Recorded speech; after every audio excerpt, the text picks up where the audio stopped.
Okay, we're on Yud Ches Amud Aleph. I'd like to get back to the Gemara. We got to Amud Beis. I want to do a Tosos here. Ches Amud Aleph. The Gemara had said, the Bryce had said, the Omer of Rio, she's redeemed against the will, against his will. So the Gemara had a question, whose will? Is it the will of the master, or is it the will of the father? So the Gemara originally wanted to say, that it's against the will of the Odun. Meaning, so now the question is, what do you mean she's redeemed? If we're speaking about the master is given value, money, and this is what the Omer Vriya has over the Eved Ivri, the male slave, that can't be, because the male slave also could redeem himself against the will of the master. So what does it mean? So he says, Omle Abayis, Abayis says, my niu. So what does it mean against the will of the master? The Kasvinu Shtorad Demei, that they write an IOU to the master for the value of the maidservant. So Rabbi asks, Amai Noked Magnisa Biyoda Yavid Lechasbo? You mean the man has a diamond or a pearl and you give him a piece of pottery in the place of it? How do you have a right to force the master to take an IOU in place of the maidservant? Elom Rabbi Bal Korchadav means we're speaking about where the father has assets. You could actually compel the father to redeem his daughter. Mishum, why? Mishum Pagam Mishpacha. What's the reason why? Because the Pagam Mishpacha. Because how does it look? A man should sell his daughter, have his daughter where he has the means to redeem her, and he leaves her in a state of servitude. It's not appropriate. Therefore, the court, the Beis Din, they forced the father to redeem his daughter. 1 second. Let's understand. Is this a Doraisa or Drabonan? Seemingly this is Drabonan. It's not appropriate. The Gemara says in both Basra and of the other locations, a person's obligated to bring a korban. And he chooses not to, and the korban, when he brings it, it has to be brought willingly. So the Gemara says, they force him to bring the korban. We're speaking where the man has the means. He chooses not to bring the korban. Because the Gemara says, even if a person says rotzani, although it's under duress and coercion, the man says rotzani, that's considered his will. That's considered rotzani. He has a chiv, yeah, definitely. He has a chiv. Wait, no. Let's get to something else. But it's the same thing, same idea. Same idea. But again, there is no chiv. Over there, but the court, a man should divorce his wife because he's abusing her, or he's denying her certain rights. The court intervenes, they force the man to divorce, and the man says, I'm agreeable. Although it's due to the pain or the coercion of the court, doesn't make a difference. But I'm saying over here, Bishum Pagam Bishpocha, meaning they're taking the money away from the father against his will. So maybe it's Hefker Bezin Hefker. So here it's a little easier because they're dealing on a monetary level. But over here it's purely because for a Jew to allow his daughter to be in servitude when he has the means to take her out of servitude, it's the wrong thing. It's the wrong thing.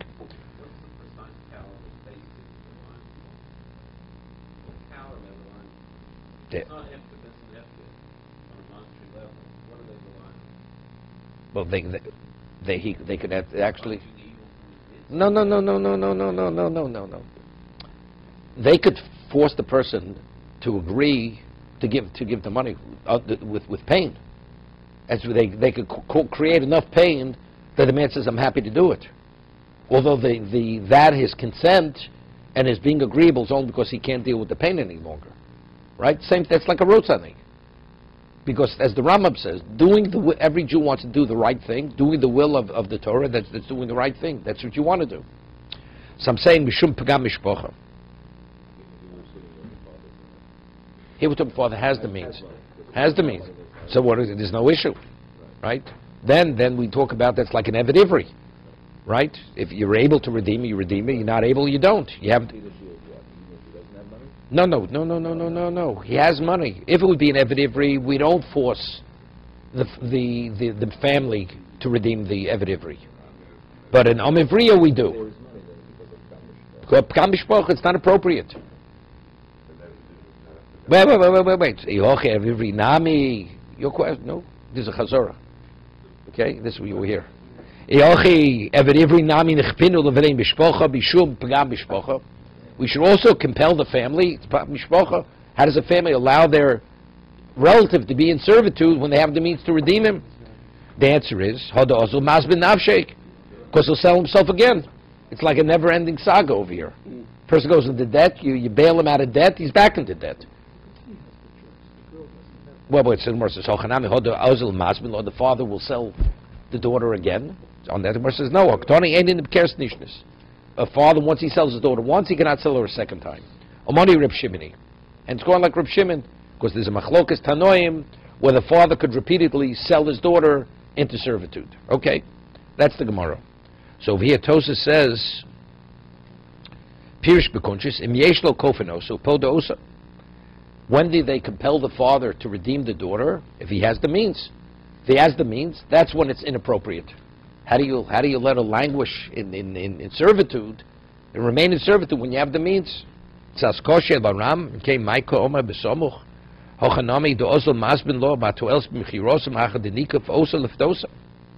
Right? See, we have a problem again. So what is he says? If actually, the Gemara says, he'll sell her again. The Gemara says, he'll sell her again. So the Gemara answers, no, a father can only sell his daughter once, not twice. But factually, if the court is going to break his bones every time, and they're going to force him, so what do you mean they'll sell him again? We're speaking that he has the means. So if he has the means, so what is he going to gain by selling her a second time? The moment the court realizes what happens, they'll compel him again to redeem her. So what's the Gemara's question? They'll sell him again. If he has the means, which means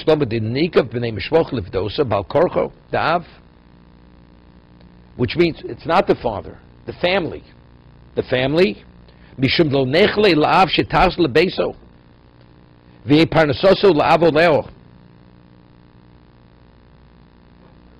no, I mean her relatives.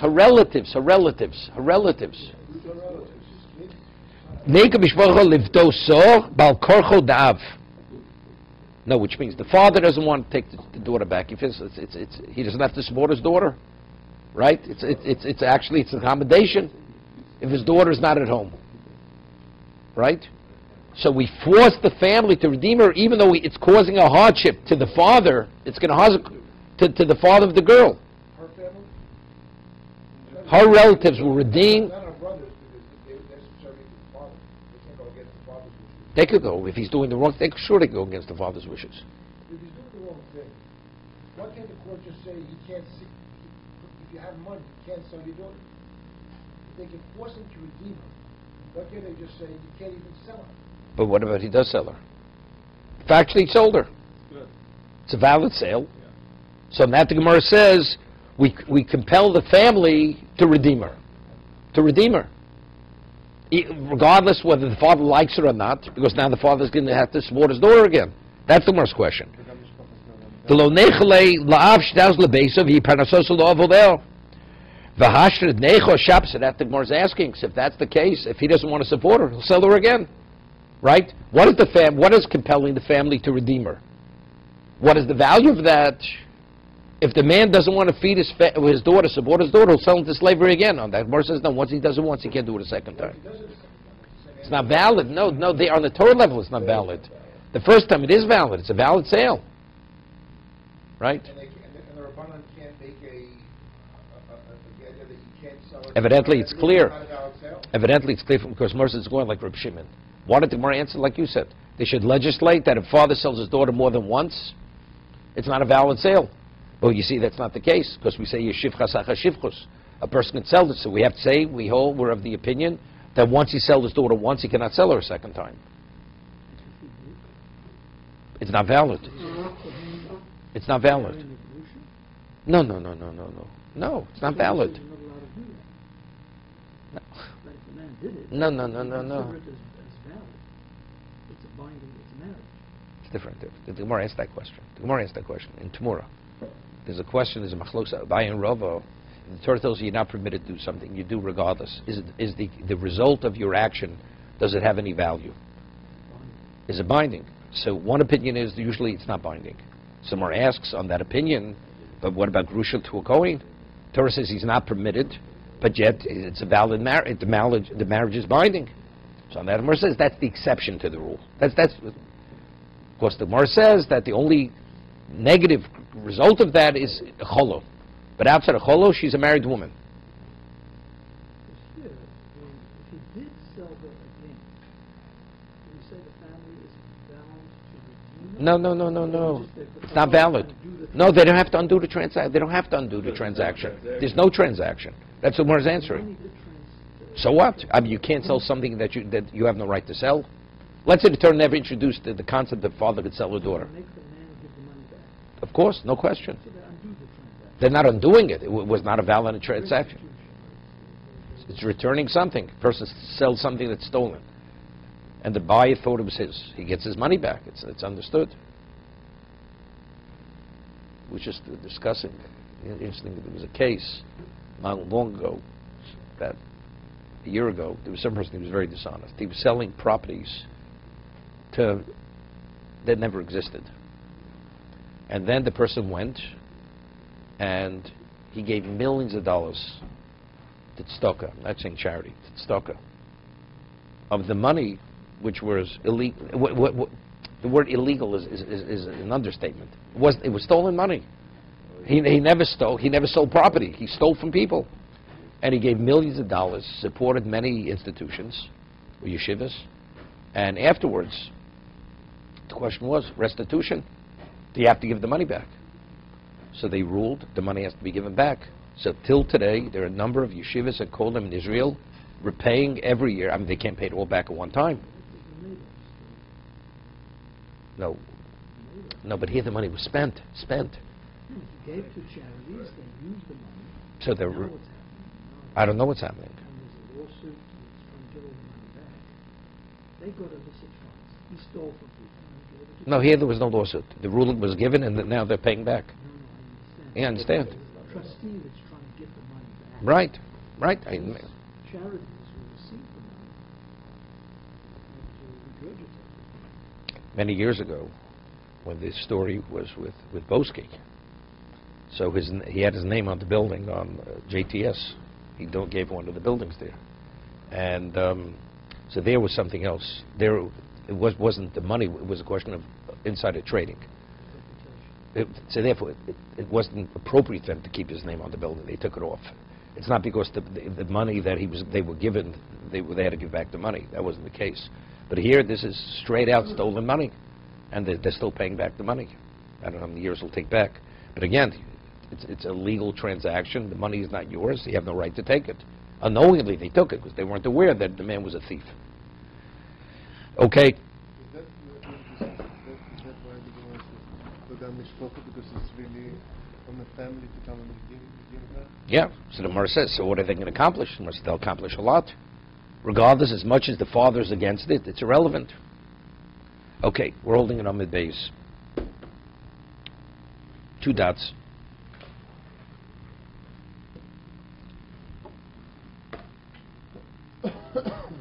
Boy Rabba Baravua. Yud. Nesuin Oseh, O Erison Oseh. Right? This is where we left off. When a person goes, the master goes and marries the maidservant, which he has the right to marry her, without the consent of the father. Is the result of Yud, is that full marriage or that's only partial marriage? Meaning what we call the first stage of marriage. Is it Nesuin or Erosin? Nafkamina, what's the halachic difference? Liyorsh l'tamado, lofin l'doreo. A husband, a wife who's a full wife of a husband, he inherits her. If he's a Kohen, he contaminates her, and also he has the ability to independently, without the father's participation, to nullify in the Dorim. So if it's Nesuin Osa, so he does everything independent of the father. If it's Ersin Osa, so he doesn't inherit, he cannot contaminate her, and he cannot independently be made from the Mike. Toshma.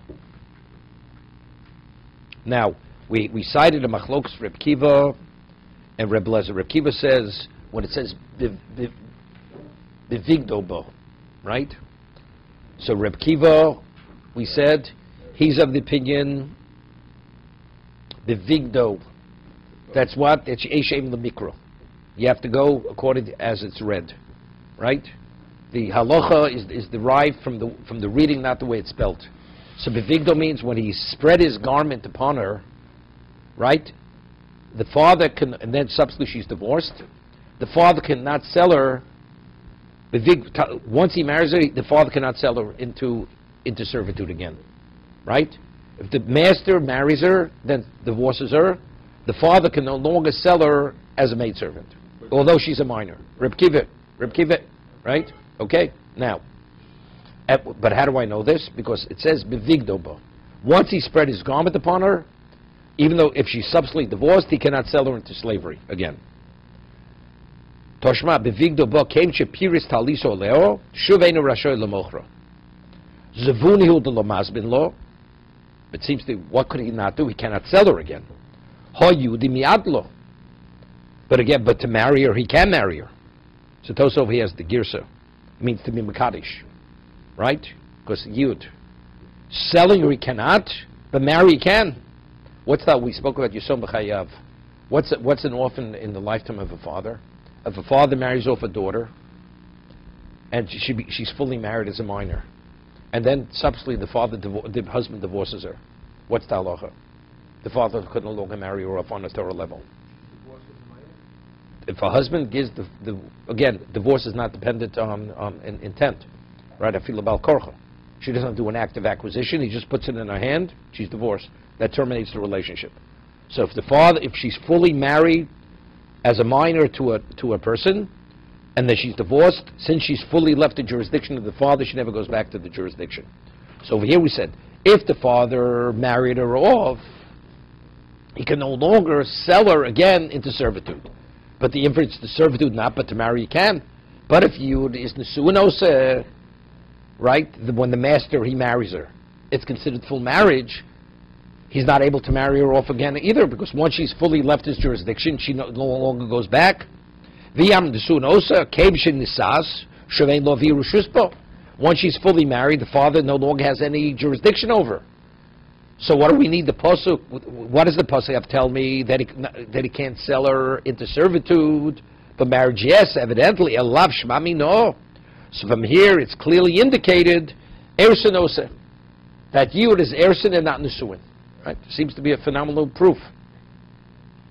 So we discussed why over here yud. Why over here do we have a question of nesuin? Why? Usually you have two stages of marriage. You have ersin and you have nesuin. But over here, by Yud, when the master marries her, it's full marriage, immediately full marriage. Why? Because the father transferred his rights. Happened already. This is like a second stage of the transaction. Right? No, but what happened originally, no. What happened was servitude. He sold him for servitude. Now we have a question. When the Torah says the master has a right to exercise a right of marriage, what is that right of marriage? The right of the father. Connected as a maidservant. As a maidservant. Nonetheless, you don't need another stage. You don't need to serve a second stage because already this is the connection. Especially because the money that he gave is going back. Doesn't make a difference. That's why we said last week that the rights of the father goes directly. The father has control over the girl. The father sells the rights, his rights. Okay, so that we explained that. I just want to explain it a little bit better now. You have a girl, she's a nara, right? Father, again, a nara, although she's an adult, until she's fully mature, the father, she's still under the jurisdiction of the father for marriage. He marries her off, erison. She makes a netter. Now, who nullifies that netter? It's jointly nullified by the husband and by the father. Why? Because she hasn't fully left the domain of the father. So when he married her off only for the first stage of marriage, she only partially left his jurisdiction. She didn't fully leave his jurisdiction. One second. When a person sells his daughter into servitude as an omevrio, as we said, he's fully giving over the rights of his as a father to the master. So if he has the rights of a father as a master where there's no question of incest, so she's fully in his domain and he has a right to exercise rights, immediately, logically you would say, it's full marriage. Right? Because the father has already relinquished his full right to his daughter. By ersin, when the girl's 12 years old, and he marries her off. What does that mean? The Torah says you could marry her. When you release her, it's only partial release. He's marrying it to the man. She's married. It's Erison. So that means Erison means he's retaining partial rights to his daughter. If his daughter dies at time, he's the heir. Right? The husband does not inherit her. He has to be a full husband. She has to be fully married to him to be an heir, a husband. But over here, when he purchased her, as the Omev Rio, he fully took over the position of the father. So there's reason to say it's Nesuin. It's no longer Erison. Exactly, as we're saying. Right? That's the basis for the question. So is it Erison or is it Nesuin? Would he say no? That when he gives over the right, it's only the right to exercise the right of what? Of Erison, not Nesuin. That's why it's a question.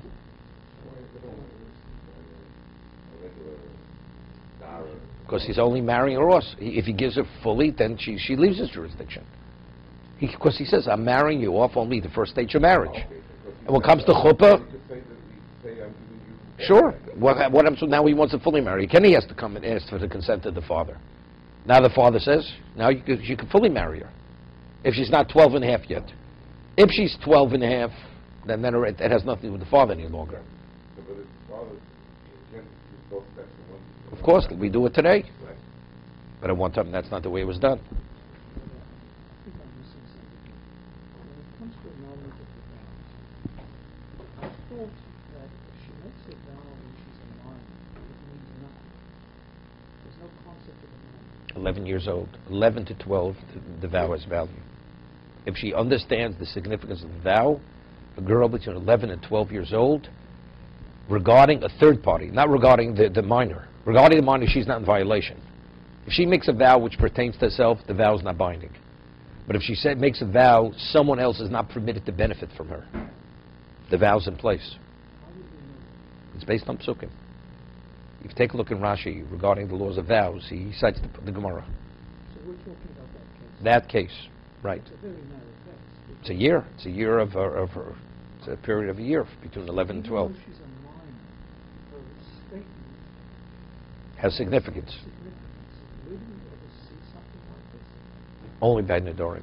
By oaths and vows. And with a minor. Correct. But there's a prerequisite. She has to fully understand the consequences of that statement. Even so, I mean, why didn't we say that something like that was no sin? Xerxakosov. Because what I was thinking to myself is, I didn't know that, but if the vow only has effect after she's 12, she's free if the master hasn't married. Automatic. We've established that. Okay. She can no longer remain in his If he didn't exercise his rights as a husband, Right. So if he didn't exercise his rights, she's free. he reverts back to the father. Correct. And if he hasn't exercised his rights, there's no such thing as annulment of vows because she's a minor. That was my thinking.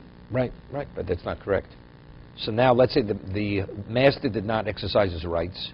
The father was unaware of the vow, because you can only nullify the vow within 24 hours of the vow. He only became aware after she became an adult, after she was released. So now, as a Nara, for 6 months, the father still has the right to nullify the vow. Right? And of course, the master no longer is in the picture, because she's been released from his domain. What if she's in Legacy? Now the husband and the father have to nullify the vow. What if it turns out on separate days? Each one has a 24 hours. It's too late. Yeah, right. You can't be annulled any longer. So what is the rule now? She's 11 and a half years old. The master has not exercised his option and she makes a vow. The father releases. The master is out of the picture. He has No. He's not in the picture. At this point. At this point, Has no relevance to it. no relevance. to it. Correct. Even though the father sold her, Doesn't make a difference. that power he doesn't have. That power he has to, what happens if the girl dies in servitude before the master exercises the right of marriage? Who's the heir? The father's the heir. Same idea. Because it's a master, it's not a husband. Only a husband inherits. But as we're saying now, if it's only Erisinosa, even if he did exercise the right, if she should die, who inherits her? Because the conclusion is going to be it's only Ersin, it's not Nisuin. The father's going to inherit her. Okay. So seemingly it's a conclusive proof that it's Ersin, because the inference is if he married her off, he can no longer sell her into servitude. But the inference is, but marriage, yes, but if it's Nisuin also, right? He lost his rights. Marry her as a major. She's 14. She came back. He still has the right to marry her? No. We're told me she's a minor. Again, So how did she come back? we said he marries her off. Kevich appears to Lisa Ler Shuvenu Rashoy Lamochra. How did she come back? One second. No, because she's a minor. That's the Gemara's question. We're talking about he sells his daughter into servitude. So we say if the master exercised his right, it married her, he cannot sell her again. But it's sell her not, but marriage, yes.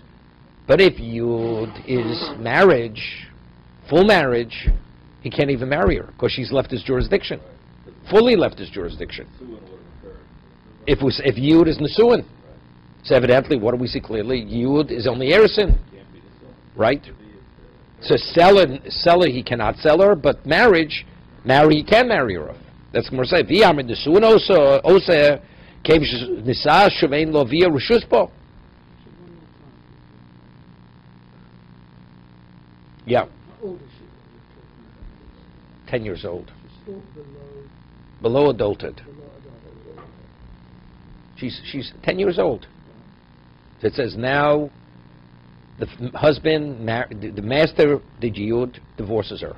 It says the father, since the master spread his garment upon her, he can no longer sell her into servitude. So the inference, servitude not, but marriage yes. But if Yud is Nesuin, where she fully left his jurisdiction, even for marriage he should not be able to. So evidently, from there it's clearly indicated that it's only Ersin. How would we know that the father still has the right to marriage in the first case? No, we're quoting a Brisa. The Brisa says this. How would that Brisa know so? No, but it's based on the Pasuk. That's the Pasuk says. Bevigdo bo, when the master goes and does bevigdo bo, so once he spread his garment, he can no longer sell her into servitude. Which means he sells his daughter into servitude, the master marries her. What if the master now should marry her, he can no longer sell her into servitude again as he originally had. That piece I understand. That's the Brisa. That's the Brisa's interpretation of the Pasuk. How would we know? So what is the inference of that? To servitude not, but to marriage yes. He can no longer sell her into servitude. Say she's no longer in his jurisdiction for anything.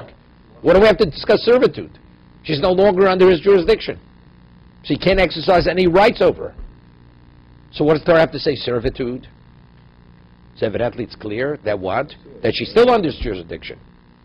Since he sold her once, he cannot sell her a second time if she was married by the master. Why? Because she was married. But not because she left his jurisdiction. So if she didn't leave his jurisdiction, servitude not, but marriage yes.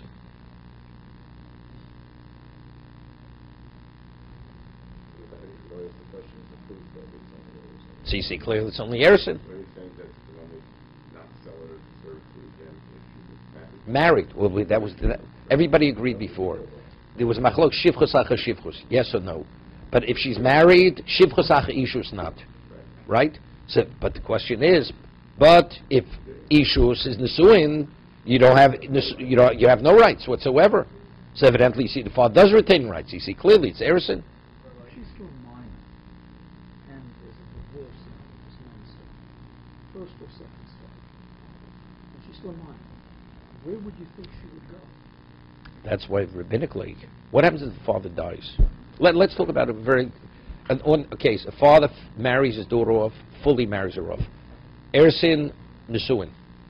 And now the husband divorces his wife. And she's still minor. And she's a minor. Where does she go? Where does she go? I would say she would go back to the No. She doesn't go back. That's the case of Yisum Chayav. That's the orphan in the lifetime of her father. No, she's not in his jurisdiction. Firstly, he's not obligated. But besides, she doesn't. He's already relinquished all his rights to his daughter. The moment the daughter fully leaves his domain, his jurisdiction, she never returns. That's just from a legal perspective. Legal. Rabbinically, this is the concept of kiddushin rabbanon. This is what we spoke about miyun. The chachomim, because they were concerned, a girl who's not under the jurisdiction of the father, she'll be molested. The husband would protect her, but who's going to protect her now? As a result of that, they legislated rabbinic marriage for such a girl. Even the mother or the brothers, they can marry her off as the father. The father now has no greater right over the daughter than the siblings. The father is a kohen, and this girl dies, what happens? Is he allowed to bury her? That's even if she's 90 years old. A father's permitted to contaminate to a daughter. That's the laws of contamination. That has nothing with jurisdiction. If she had a husband, Even if she had a husband. the father still allowed it. Right. It's not A father always contaminates to a child. forward. Cohen, the question is the Cohen, she's a Russo in the sewer, and the fellow didn't know she's a Russo either. If he was a Cohen, she can't do it. Okay? So there is a tie there. The father, Of course. What about inheritance? A woman inherits her father if she has no brothers. Right? she was divorced. Even if she's married, whatever she is. Right? She inherits if she's an heir.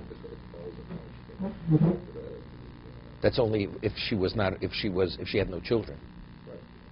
Yeah, right. If a woman was fully married and now she died. Now her husband dies or she's divorced. She goes back and she eats truma, right? As a bas kohen. She's able to eat truma because she's still part of father's household for that, but she's not under his jurisdiction. The master does yield errors. At what point does he have to do the suit? Or she becomes... No. Whenever. Keep her waiting. Now the time period has no relevance any longer. Once you have the transition from servitude to wife, now she's his wife. No, it does have a stage one. If she becomes... If he exercised the right of yud, If she becomes 12 and a half before he does pursue it.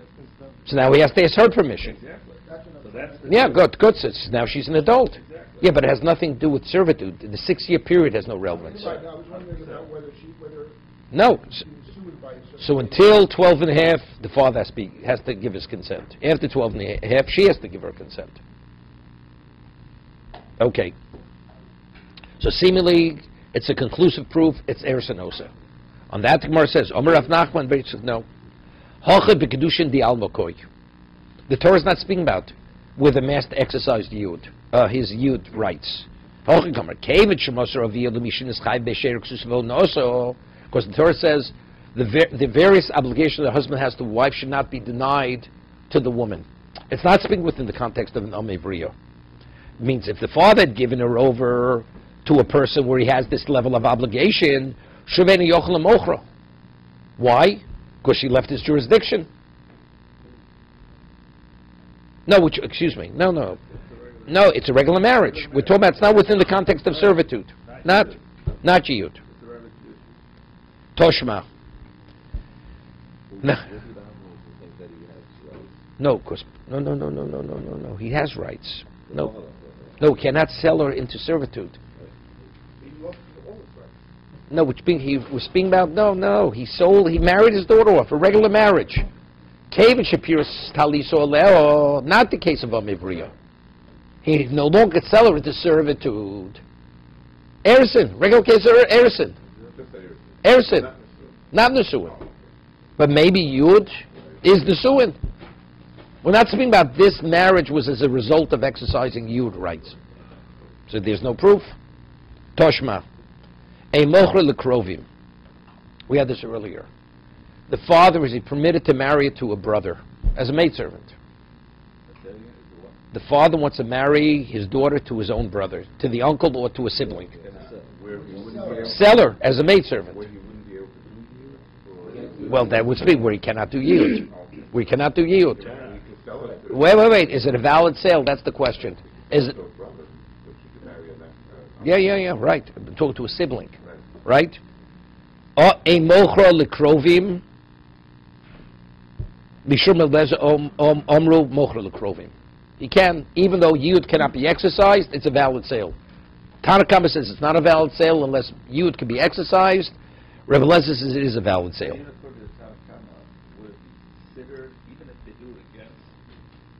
rules, and you sell it to a Kohen, is it a valid? No, it's not valid. Not valid. It's not like a Kohen. No, that's what we discussed. Kohen is because I have a pasuk which indicates that. So here, it's going to be a sale. Right, it's not a sale. Whatever that says It is a sale. Vishavin, but everybody's in agreement. Shemocher almolo kohen gadol grusha chadutza kohen hedged. But if she's an almona, a widow, kohen gadol is not permitted to marry a widow. It's valid. Why? Because the evidence there is tvisas kiddushin, even though he's not permitted to lechatchila to exercise that right. But if he did, it's a valid marriage. No, it's not a right. Let's not use the word right. Since she's in his domain, if he exercises the right of yud, We said the part of the purchase price was some embedded option there. We asked the question, where does the consideration go into that, right? no, we didn't ask that. We didn't ask that. No, it doesn't have to be. Let's say she's a. It could be, could not be. Could be, could. Maybe he wants to marry off to his son. Right? Amon lo kohen gadol grusha chadutza kohen hedged. So there he can't even marry to his son, unless he has a son zecholo. Right? This is not the first time around for this person. Okay? Hi almona hechidami. This almona, she's a widow. What is the case? Ilem ed kodesh nafsho. We're talking about a minor here. She's a minor. Did she marry herself off almona korilo? She's not an almona. Correct? The marriage is not valid. Ella de kitcha aviyah. The father married her off. Mimotzi mazbin lo. How could he sell her? Ho'ein odom mocher es bito de shivchos acharishus. This is phenomenal. Right? If the father married her off, how do you have the case almona? It's not a valid sale. Even though the kohen gadol could marry, if it's a valid marriage, but he's not permitted, it's not a valid sale. So she's not an omivrio. Everybody. No, everybody's agreed. Shivchas acharishus, everybody agrees is not valid. No, the letter says no. The letter says that after Shimon Going like Reb Shimon. We're going like Reb Kiva, Reb Shimon. Kiva and Reb says Shimon. nothing. No. We'll continue tomorrow. Continue tomorrow.